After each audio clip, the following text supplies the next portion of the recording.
Unfair housing policies and discriminatory practices have historically locked African Americans out of the dream of home ownership. While some strides have been made to right those wrongs, the home ownership gap between Blacks and whites is larger today than it was nearly a century ago. Good evening and welcome to another Black History Month special edition of the Daily Drum. Tonight, we will examine the so-called American dream and what it means for Black families. This discussion is being live streamed on WHUR.com, our Facebook and YouTube channels. And while we will not be taking any phone calls this evening, we invite you to post your questions or comments online using the hashtag Restoring the Promise. The statistics are clear. 44% of Black families today own homes. That's compared to nearly 74% of white families. How do we level the playing field, eliminate the barriers, and close the wealth gap? Well, simply put, restore the promise. My guests this evening are here to help us answer those questions and many, many more. We'll start with Steve O'Connor. He is Senior Vice President for Affordable Housing Initiatives with the Mortgage Bankers Association. Marcia Griffin is founder and president of Home Free USA.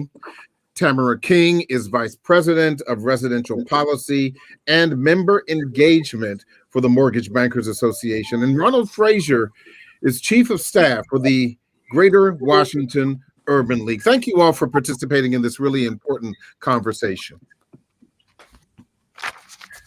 I want to start with something really simple. And Steve, I'll start with you. As I mentioned, the statistics, they really speak for themselves. From your individual perspective, when it comes to Black home ownership, why are the numbers so low? Well, Harold, thank you. So, there's a history and a legacy of discrimination in our country. And some of it was very much by design, legal and institutional discrimination. And it's been very difficult for the African American community, Black community, to make up for that lost ground. And so we need to have very intentional, purposeful policies and actions to address it. But these homeownership gaps that you cited at the top of the show have been around, as you noted, for decades. And it's going to take a concerted effort by stakeholders throughout the affordable housing ecosystem to change it. And at NBA, we're committed to doing that. Mm-hmm. Is it just the discriminatory practices, Marcia, or from your perspective, are there other things that contribute to these low numbers? Well, that's a very interesting question, Harold. And I must say that, yes, discriminatory practices still prevail, but in our community, we, particularly since the pandemic has occurred, there's a little bit or a lot of uncertainty. People are just really a little bit fearful about moving forward. They really don't know who to trust, what I should do, what is going to happen to my job. So look, the whole idea for us today is to get folks moving. This is a good time. And we really need to just get folks motivated to move forward. And that's really what our role is. What do you think, Tamara, about low Black home ownership numbers? Well, first of all, thank you for having me on the show.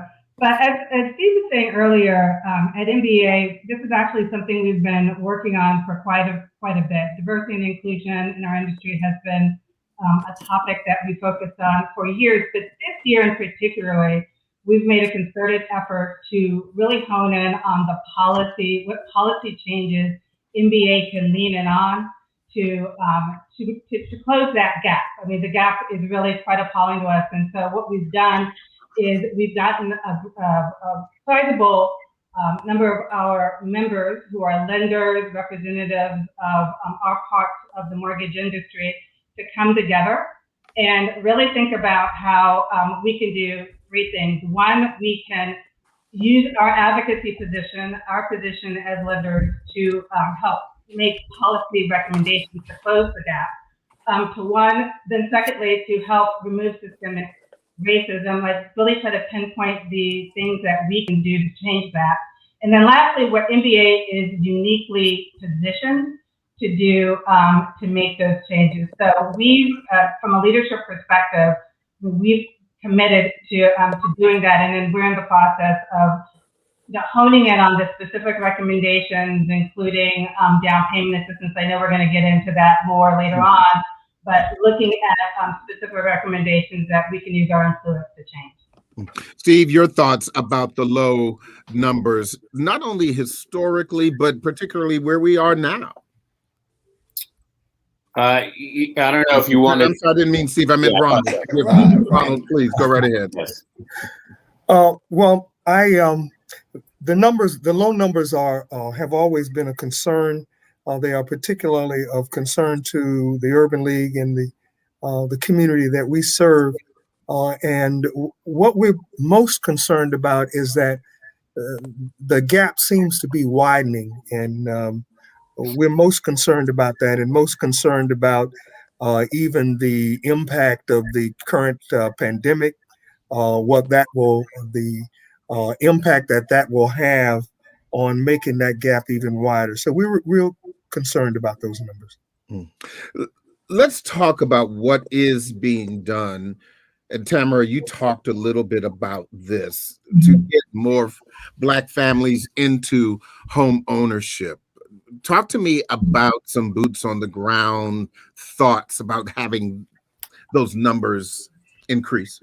Yeah, so I mean, what we've been really talking about is, I mean, number one, there's really no silver bullet, right? Because if there had been, we would have done that thing by now to make the change. And so it's going to require a lot of different stakeholders, a lot of efforts from different groups. And so some of the things that would need to be done is looking at policy changes like a lack of affordable housing, for example, or the fact that many African Americans do not have down payment due to a lack of generational wealth, right? Or they have a great amount of student loan debt. So all of these are types of policy changes that we need, if you're talking about on the ground, things that we need to actually deal with to actually make that change. One statistic that I was looking at recently that just was really just kind of struck home for me is that if you're looking at first-time home buyers, roughly 17% of white first-time home buyers buy between the ages of 25 and 34. For African Americans, it's about 9% in that same age cohort. So we're buying at not as early as the same rate or the same time period as white homeowners, and they have the advantage, right? So if you're able to, get a home earlier in life, you have a longer opportunity to potentially build wealth. And so that's something that's really important. So we're looking at, kind of on the ground, we're looking at what policy changes we can make to help move that along. Marcia, I saw you nodding your head earlier. Please, what's on your mind? When we speak about African Americans, our people, number one, we certainly appreciate everything that the Mortgage Bankers Association is doing to bring the lenders together. At the end of the day, unlike other folks, we're not in a position where we can go to mommy and daddy and everybody else and get $20,000 to put down on a house. That's number one.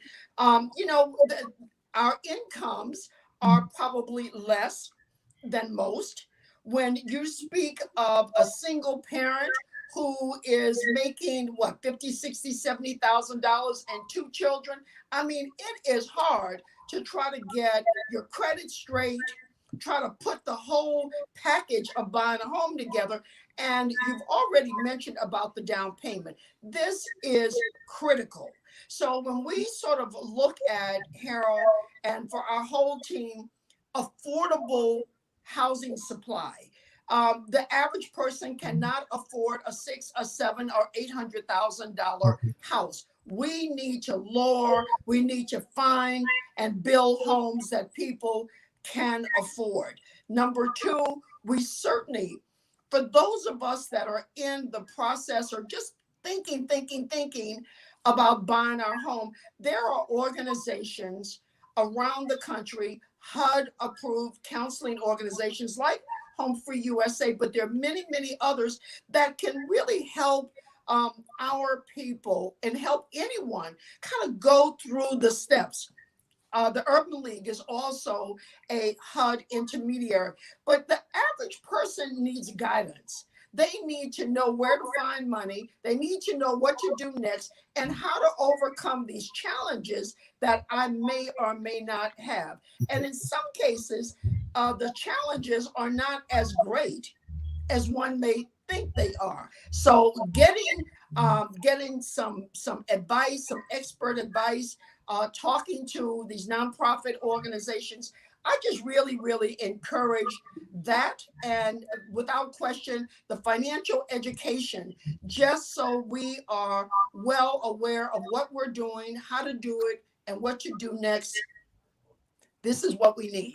But Steve, so I'm curious, is it more difficult now to buy a house in 2021, or maybe I should say 2019? We're going to talk about the impact of the pandemic, obviously, in the economy. But let's just say, was it easier to buy a house in 2019 than it was in, say, 1979? And if so, why? Or why not? Well, I mean, I think what we're facing right now is a severe supply shortage. We're about 3 million units short of where we need to be in terms of housing stock to meet current demand. In 1979, you didn't have that supply imbalance. You had other barriers and obstacles, but we clearly have a severe supply imbalance. We need to be building more homes, both for home ownership and for rental. Obviously, if there's a shortage of rental housing, then you've got the challenge of people being rent burdened and not being able to accumulate money for that down payment, which still remains the number one barrier to home ownership for most first-time home buyers. So we have to do something to address the supply issue. Right now, we are benefiting from historically low interest rates. But as Marcia said, there's a lot of economic uncertainty, particularly in communities of color, because they've been disproportionately impacted by the pandemic. Both on a public health basis and on an economic labor markets basis. So we've got to stabilize the public health environment and get the economic engine going so people can get income, accumulate savings. But at the end of the day, we have to address the supply shortage. So that the supply shortage, does that also drive up the cost of housing? I mean, we can say yes in DC, but is that across the board? It is, and it's particularly acute at the lower end or starter level. We don't have enough starter level homes or lower priced homes. And so a lot of the activity you've seen even during the pandemic has been at the upper end of the market. Higher priced homes, higher income individuals purchasing them. And there's a lack of supply across the board, but particularly at the first time home buyer level. So this may seem like a rhetorical question, Ronald, but why should there be a bigger push to get more Black families into home ownership? Okay, yeah, I'm Black. Yes, I own a home, definitely, and but is there a bigger reason why we need to see more African Americans, bigger than selfish reasons, to be homeowners? Is there a bigger contribution to to the communities that we live in? Talk to me a little bit about that. Well, I think there are a number of issues kind of associated with that question, but generational wealth is something that is intrinsically tied to home ownership. And if we can build generational wealth within the Black community, we know that will improve the entire community. It's not just for that individual, it's not just for that family, but that improves the entire economy for the entire community and the entire city. So it is in everybody's best interest to promote home ownership and to help Black people generate generational wealth through programs and through other community kinds of coming. We need to collaborate better, coming together with all segments of the community. This is going to be an all hands on deck effort if we're really serious about addressing this issue. This is a. Can I jump in on this one, actually? Yeah, please go ahead. Yeah, thank you. So one thing that I did want to emphasize is that interesting about the comments about, is it like, why is it good for homeownership? Actually, MBA's initiative that we're promoting internally, at least internally right now, is actually called Building Wealth Through Homeownership. And anytime I speak about MBA's initiative, I like to emphasize the building wealth, the wealth part, because we're advocating for home ownership, not just for home ownership's sake. I mean, I too am a homeowner, and I have a lot of fond memories and great memories, and think that it's really important to own a home for a lot of different reasons. But in terms of the generational wealth that was just talked about, that is also really important, because owning a home has shown to be one of the big contributors to generational wealth. It's not the only one, but it is a big one. And so as we're talking about home ownership with our members, and specifically with our lenders and our partners, we're not stopping at, okay, and the goal is to own a home and then that's it and pack up and go home. We're talking about, sustaining home ownership. Sustainable home ownership is really important. So not only just having it, but keeping it. And hopefully you will have equity, and equity will grow, and you'll be able to, use that equity for other purposes, or again, generational wealth, because perhaps you can help your children when they want to buy a house, to allow them to, or help them purchase a home. So we are tying home ownership with wealth building, and that's a really important tie for us. You're listening to a special. Hold on for a minute, Marcia. One more moment, please. You're listening and watching a special edition of the Daily Drum, Restoring the Promise, today's Black family and home ownership. Before I have you comment, Marcia, I wanted to piggyback on something that Tamara said. She said a mouthful, and that was great for people of your generation, and indeed people of my generation. But when you're talking about young people, millennials, and the other generations, the alphabet soup that we are now talking to, they move around a lot. Home ownership does not, you can talk about generational wealth, but just the basics of home ownership. I mean, I lived in 7 cities since graduating from college. Home ownership was not something that was going to logistically work for me. And now we have generations of young people, whether they can afford it or not, who just find home ownership inconvenient, and they're not hearing that generational wealth conversation. How do you sell the American dream to them, Tamara? So what I would say is, one, I mean, admittedly, home ownership isn't for everyone, and I would say that, right? And so you do have to look at it from an individual perspective. However, it is historically, like I said, one of the ways, not the only way, but one of the ways to start building that wealth. To even if you're not planning on staying in that home for your lifetime. I know my parents are still in the same house that I grew up in, and I get that. And many of my friends, that's their situation. However, I mean, the ability to, potentially, get equity, move on to a different house, whether it's in the same city or a different city, it is a source of building that wealth that you would potentially want to have. It's also a sense of community. It does, homeownership has shown that it helps stabilize communities. And I think regardless, that is a kind of community and a place you'd want to live. So I believe that those are some of the reasons why, if you are a millennial, that you would still want to consider homeownership. Marcia? One thing about millennials and Gen Zs, they are interested in money. They're interested in security. They're interested in doing and bringing comfort into their lives. One thing about homeownership for younger people, they buy a home both of my daughters bought their home right out of college.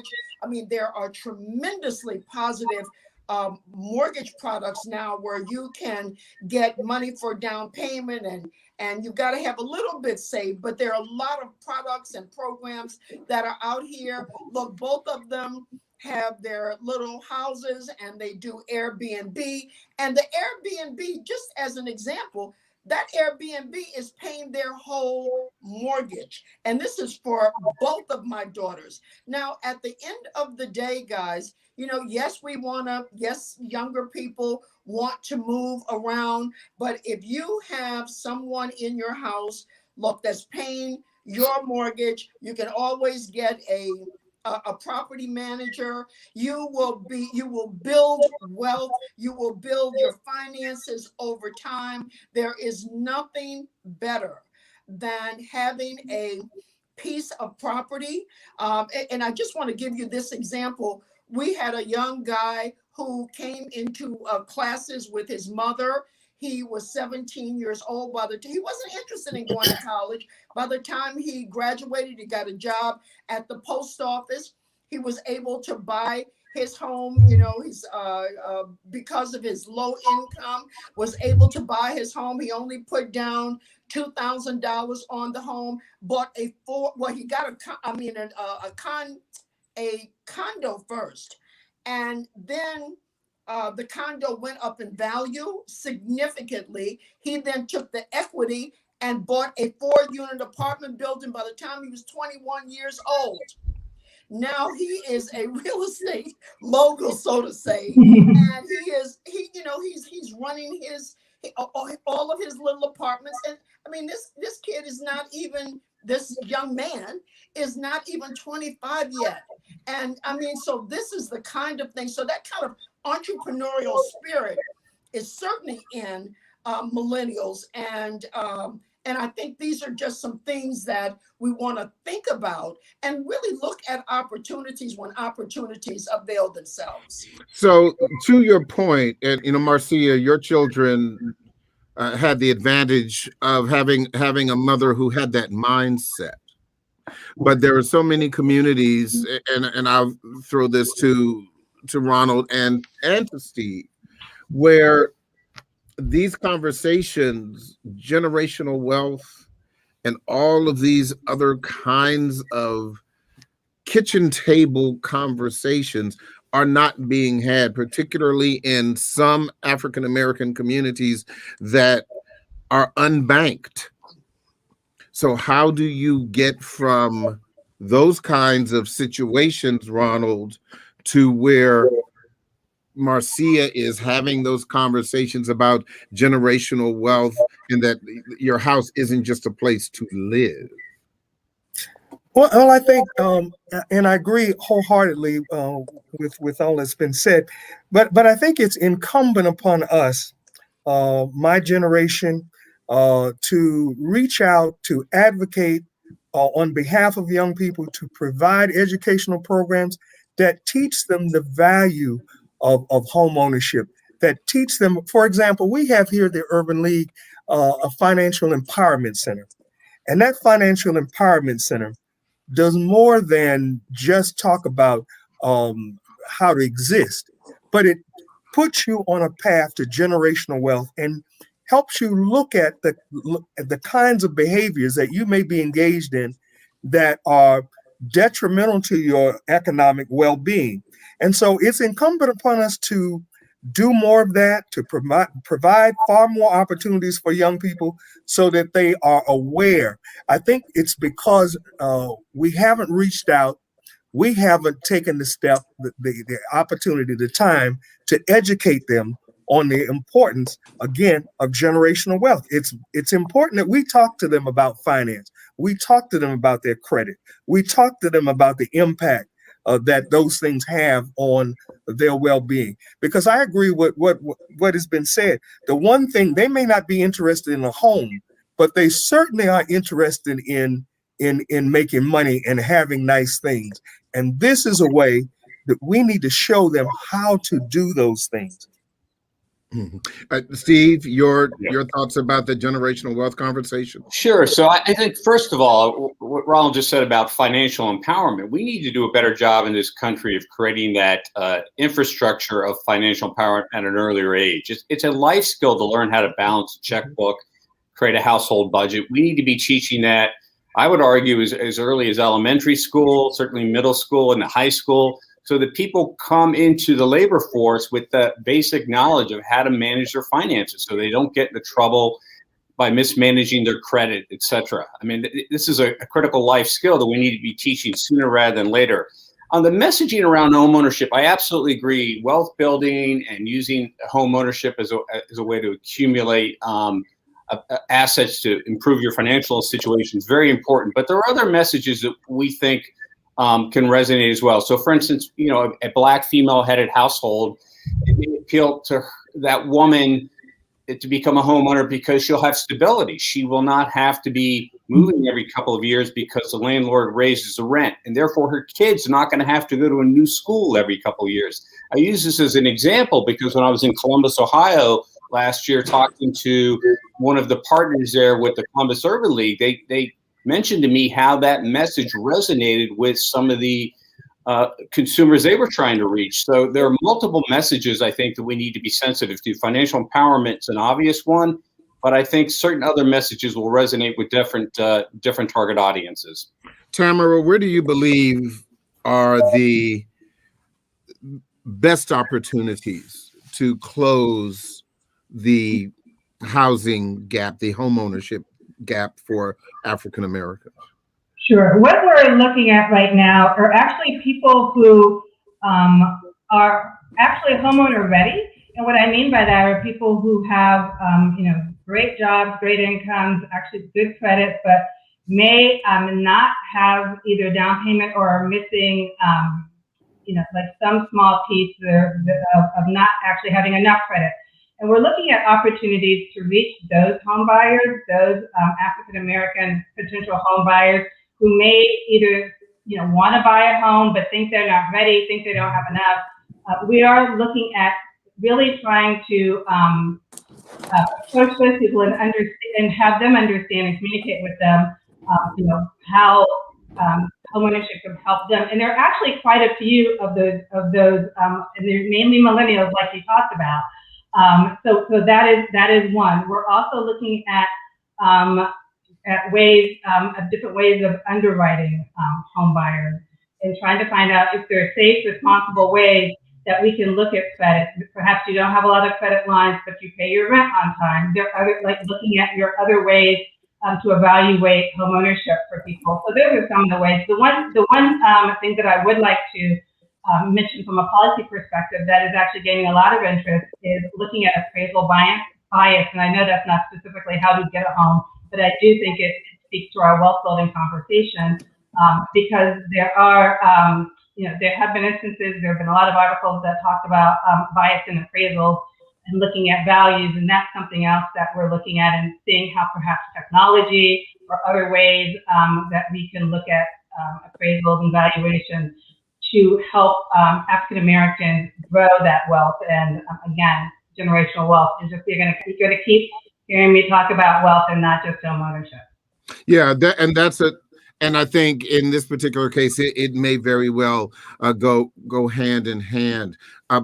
Before I jump to a break, I'd like each of you to share your websites and where people can find more information about resources that you offer. I'll start with you, Steve. So, www.mba.org, but there's also a landing page within the MBA website called Convergence. And it's about our affordable housing initiative. In particular, you can find information on place-based work we're doing in Memphis, Tennessee, under the banner of Convergence Memphis. And so there are a lot of tools and resources there for somebody who wants to learn more about becoming a homeowner. Marcia? Thank you. Certainly, please come to our website for all of the information about what we can do to help you to move through the steps of homeownership with Home Free USA. So we are www.homefree,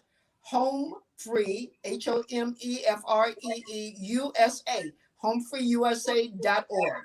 Okay, and Ronald, Thank you. real quick, because I've got to take a break. What's your website, please? All right, GWUL.com. One more time, please. GWUL.com. Wonderful. I appreciate that. Tamara, I'm assuming that it is the same. Same thing. You would That's right. see. Okay, good. I'll let that happen. We need to take a quick break, and we're going to say goodbye to our 96.3 WHUR audience. But this conversation continues online on Sirius XM channel 141 and 96.3 HD2.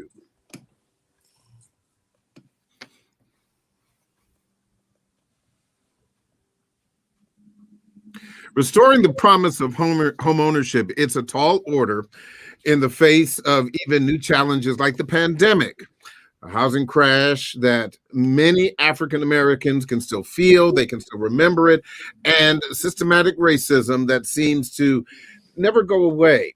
Well, we are continuing our conversation about restoring the promise, today's Black families and home ownership. I want to talk a little bit before I dive into what I just mentioned, because I think that, for our listeners and for our viewers, they need to get a better understanding of what each of your organizations do. So I'll start with you, Tamara. What is MBA and what do you do? Sure. So the MBA is the Mortgage Bankers Association, and we are the largest advocacy for the mortgage industry. That includes not only lenders that you may have heard of, but also we have associate members. So really anybody who touches the mortgage industry can also belong to the association. We also include residential, so that's residential lending as well as commercial multifamily. So that is the organization that I work in. I'm Vice President of Residential Policy and Member Engagement. So I straddle the member engagement and the policy team. Marcia, Home Free USA. Great. Well, 26 years ago, I started an organization called Home Free USA to bring the mortgage industry together with people just like our viewers and our listeners, the Black community and people of color around the country, bring the two together in a situation where everybody wins. So I work with the MBA is just a great partner of ours. We love them, and we work with a lot of the members, the banks and the independent mortgage companies that are part of the MBA. We bring them together with the communities, with people who want to buy. Our job is to educate. Our job is to help to overcome the challenges that a person may have to home ownership, introduce you to products, money, whatever it is you need to make that process better for you. We obviously want to get you to closing. We don't want any denials, and we want to make sure that when you get into your home, this is a home that you can keep. Ronald? Well, the Greater Washington Urban League is an economic and politically historical civil rights organization. We provide services. We advocate for minorities, Blacks in particular. We are celebrating now, I think, our 84th year in providing service and advocating for the community. We provide a number of programs around home ownership, home counseling, home purchase assistance. I talked earlier about our Financial Empowerment Center. We also have programs such as our Entrepreneurship Center, rental assistance programs. So we're here to serve the community. So, Steve, talk to me about the overall approach to addressing the home ownership gap in the African American community. I know that you specifically focus on affordable housing. Talk to me a little bit about the strategy. Well, I mean, broadly, we have three prongs that we're focused on. One are the policy initiatives that will help us increase minority home ownership, and Tamara is helping lead that. And then we have a prong focused on diversity and inclusion, trying to ensure that we have a more culturally diverse, racially diverse workforce so we can better mirror the markets we're trying to serve. Tamara can also speak to that. She's very involved in a leadership role there. And then, of course, we have market-based solutions. And we've got two place-based initiatives. One that we started last year in Memphis, Tennessee, where we're working with a number of partners down there in the affordable housing ecosystem to try to increase Black home ownership in the Memphis community. This is a long-term place-based initiative. And we're planning to launch a sister initiative in Columbus, Ohio this summer.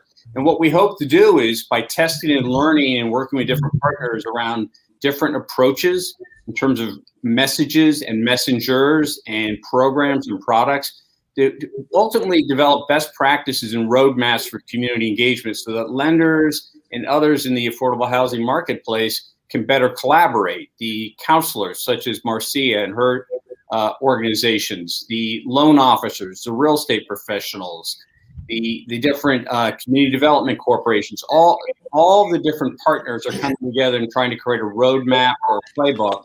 And we think over the long haul, this will help us address these challenges that have held back Black homeownership for decades.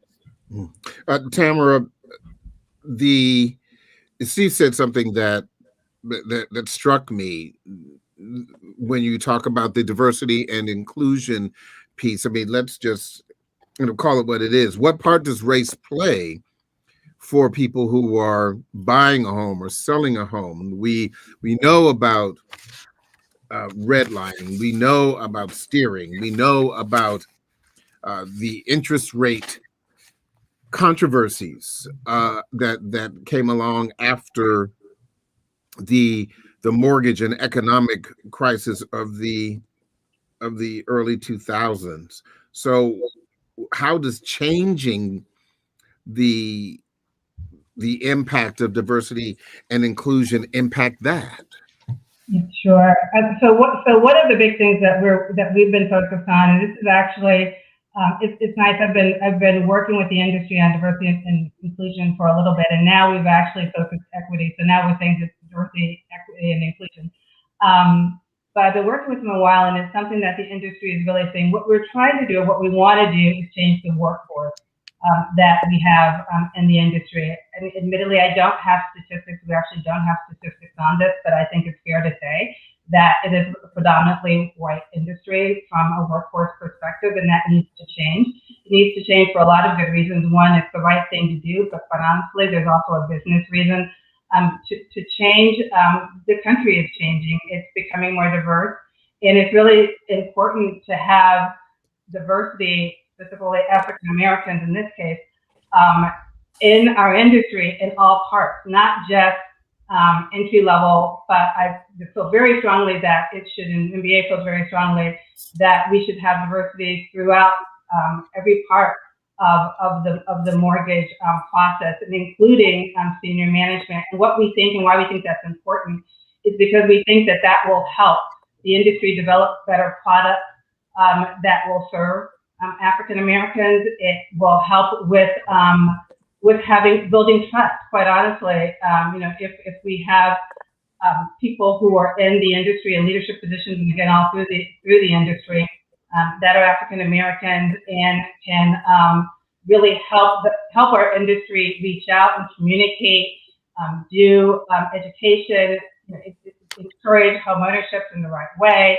That will help encourage African Americans to become homeowners. So we think that it's critically important, actually, that we have a diverse workforce, and we're working towards that. And one of the ways we're doing that actually is, one, through job fairs, which we've started having and we will continue having.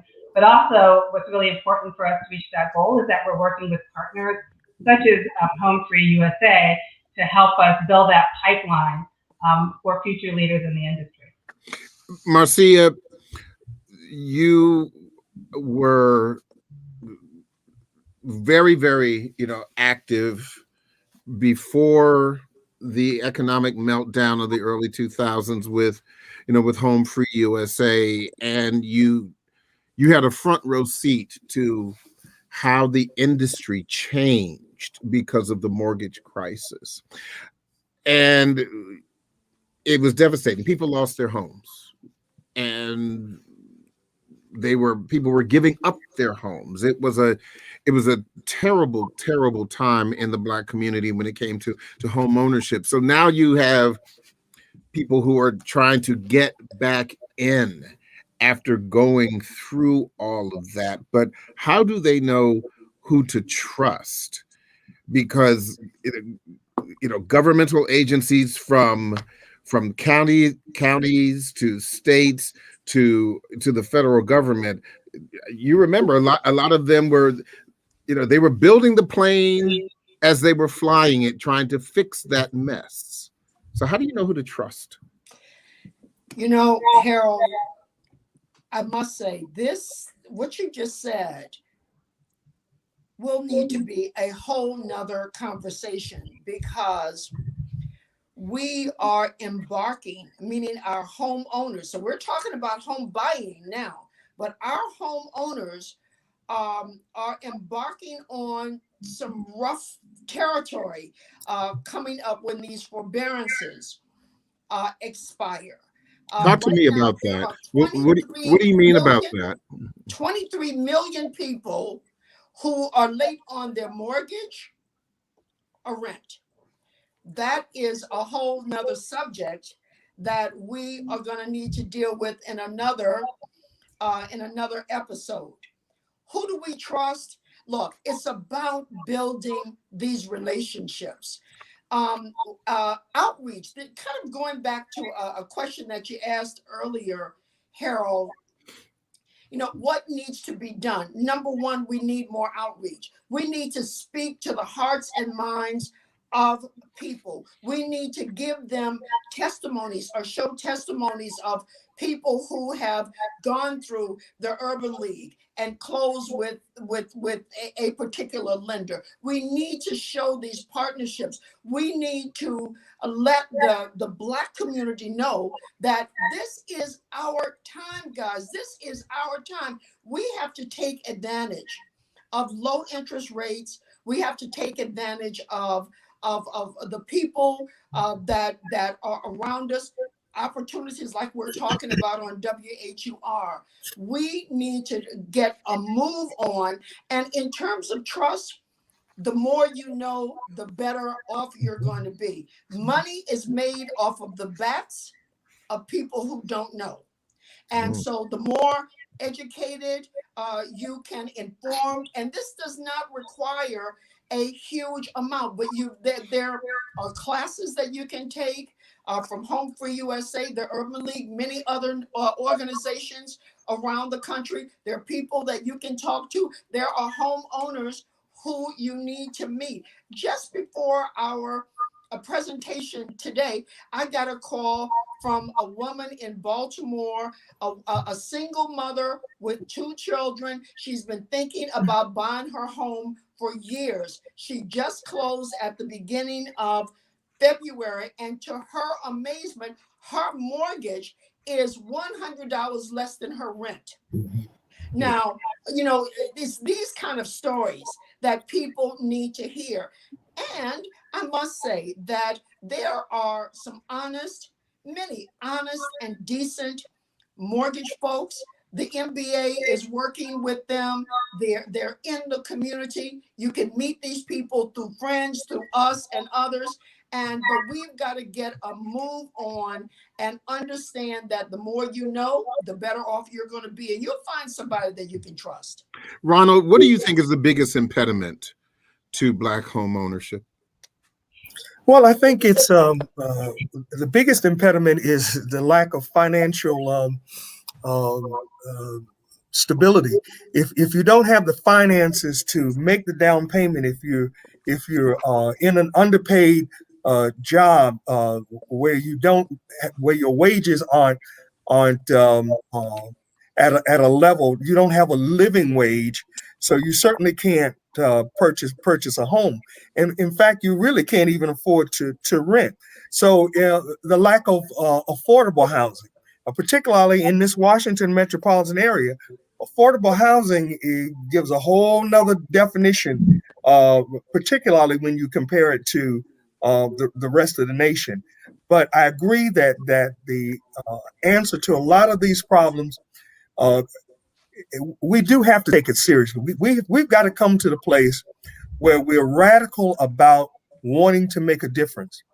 We have to be we have to be our own advocates. We should be, as has been alluded to, the coming crisis that's looming out there because of COVID will greatly impact homeowners, will impact renters, and so we need to show people, tell people that they need to help us. We need to come together as advocates. We should be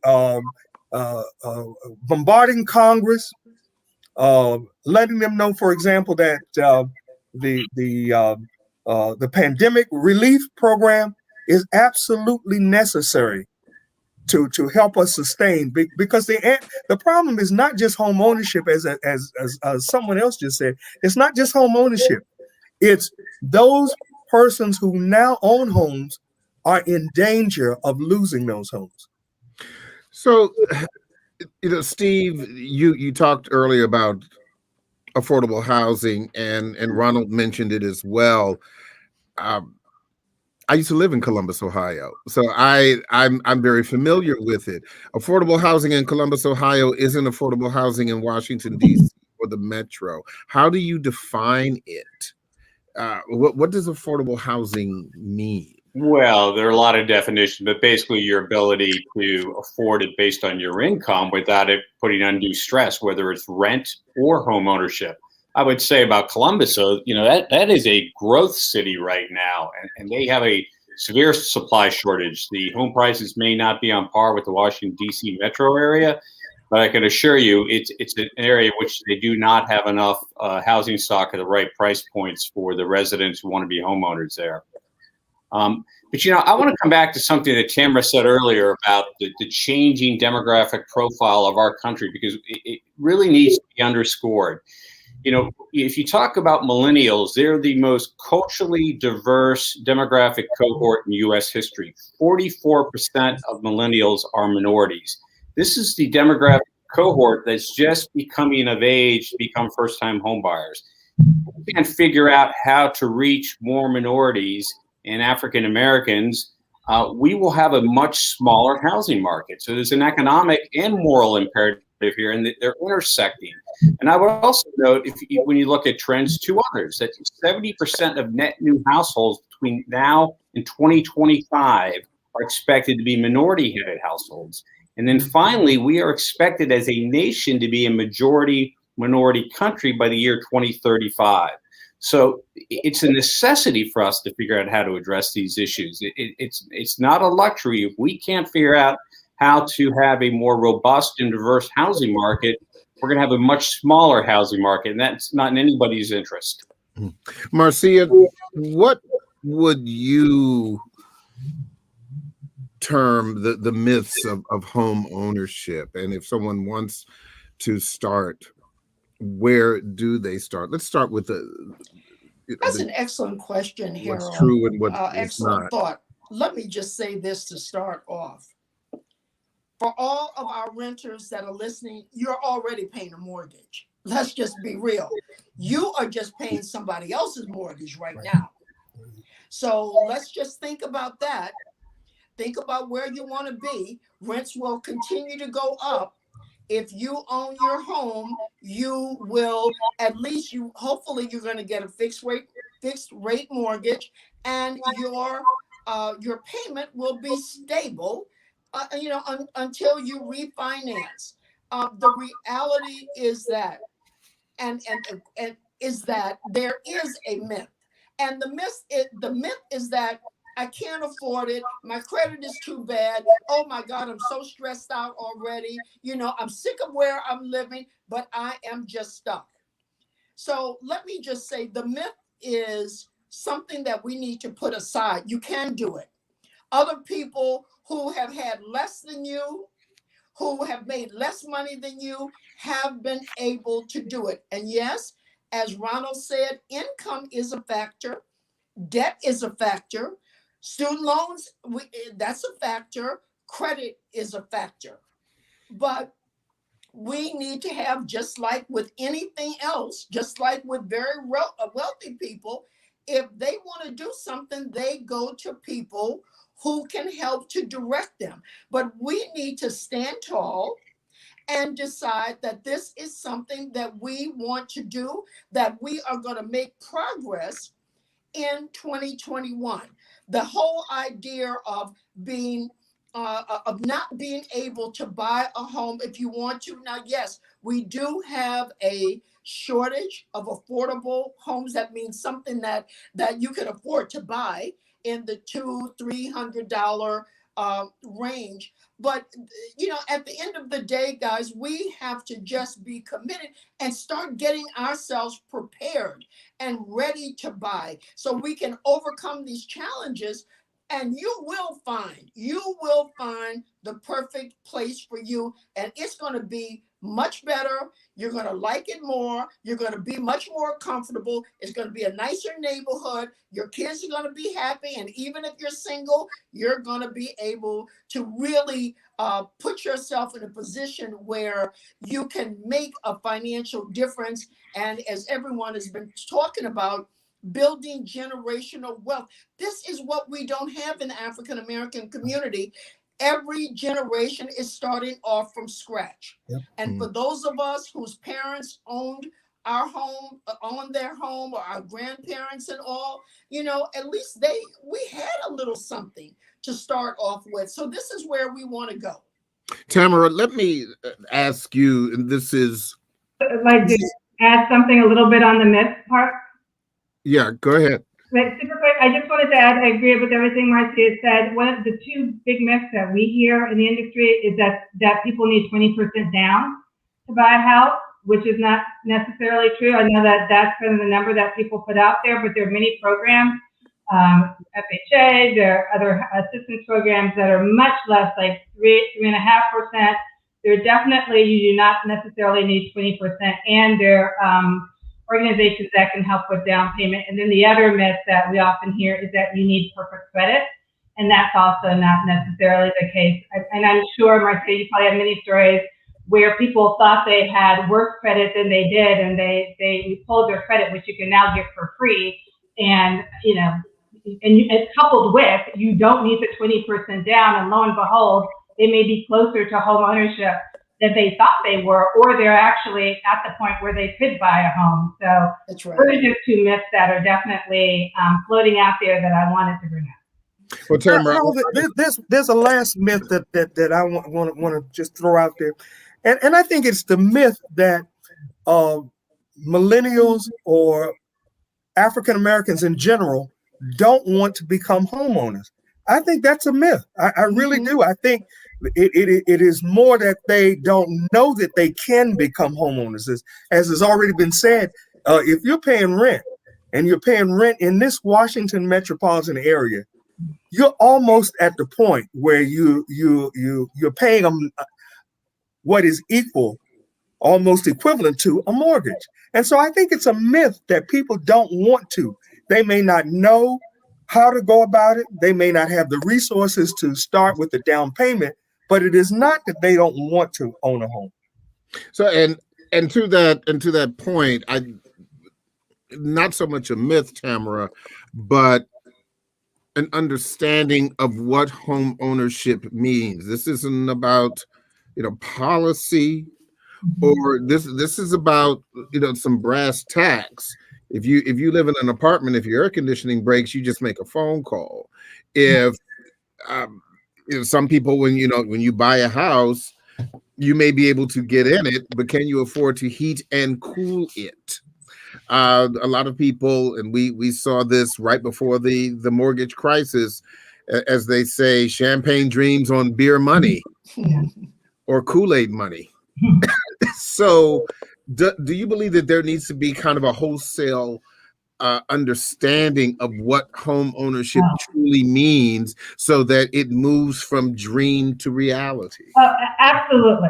I mean, you're absolutely correct. And again, sometimes you're ready to purchase a home, and other times you're not yet ready. And what we oftentimes do in those cases, we strongly encourage people to take advantage of services, the housing counseling services, somebody who can sit down and literally go through the budget with you and like talk about either like what you're spending now, how you can maybe make some changes to that so that you're in a better position to buy a house and not only just have a down payment, but to also have reserves. I'm a big supporter of reserves because, inevitably your water cooler, your refrigerator, then your car is going to break all within 3 months. I mean, it's guaranteed something like that is going to happen. And so, definitely you do want to have reserves, and I'm not minimizing that at all. And so, again, we strongly encourage if you need assistance with going through a budget, making sure that you're in a position to confidently purchase a home and to sustain that home, we strongly suggest you look for resources like home buyer counseling. I only have a few minutes left, but I wanted each of you to share a final thought, a takeaway from your perspective for your constituents in this discussion. Ronald, I'll start with you. A final thought. Okay, my final thought would be that there are organizations that have been mentioned. The Urban League certainly has a number of programs in housing. I've mentioned some of those: housing purchase assistance program, our home buyers club, our financial empowerment center, our housing counseling programs. We have a number of programs, and so there are a number of agencies that stand ready and willing to help anyone who's interested in buying a home. And on the other side, we also are prepared and continue to advocate for more affordable housing in this community. Okay, excellent. Steve? So, for your listeners, I would say a large number of if you're aspiring to become a homeowner, there's a good chance you're ready now. And you just need to reach out to a lender or a real estate professional or counselor, and they can help determine whether you're qualified. But a large number of mortgage-ready borrowers have self-selected out of the market because of the myths and the misinformation that Tamara and Marcia spoke about. And then if you're not ready yet, there are resources and partners who will help you get ready and get you on the path to home ownership. So don't be discouraged. If you're interested in becoming a homeowner, reach out and contact a professional. Okay, Marcia, quickly, final word. Well, to end, I will say that where there's a will, there's a way. This is your time. Certainly for our WHUR listeners, I want to say that in Home Free USA, we will offer you a free, no obligation homeownership consultation, just so you can see where you are. You can go to our homefreeusa.org website, and really we'll be able to tell you in 20, 30 minutes, just really what your steps are and approximately how long it will take. Let's make 2021 your year. For those of us that are still in question, don't just sit there and continue to think, let's do something, let's take action, let's make a move to make our lives and your lives better. And Tamara, quickly, I'll let you have a final word. I'm going to speak to current homeowners, since everyone's talking about aspiring homeowners. If you're a current homeowner, the learning still continues. If you're having issues either paying your mortgage, because again, sustainability is really important, strongly encourage you to call your servicer to talk about ways that you can potentially have a forbearance or change your mortgage payment so that you can sustain and stay in your home. Or of course, always please go to a home counselor who can also give you advice again on trying to stay in your home. So it's about buying your home, being able to buy a home, but also equally important to stay in the home. And I also want to share your websites as well. Of course, for the Greater Washington Urban League is gwul.org, homefreeusa.org, and mba.org/convergence. I want to thank all of you for participating in this really important conversation tonight. We want to thank our listeners for listening, our viewers for watching, and clearly we have only scratched the surface of the inequity any inequality in home ownership. But what is certain is that it will take bold and decisive action with all partners and members to truly achieve the promise of the American dream for all. We must restore that promise. I'm Harold Fisher. Good night.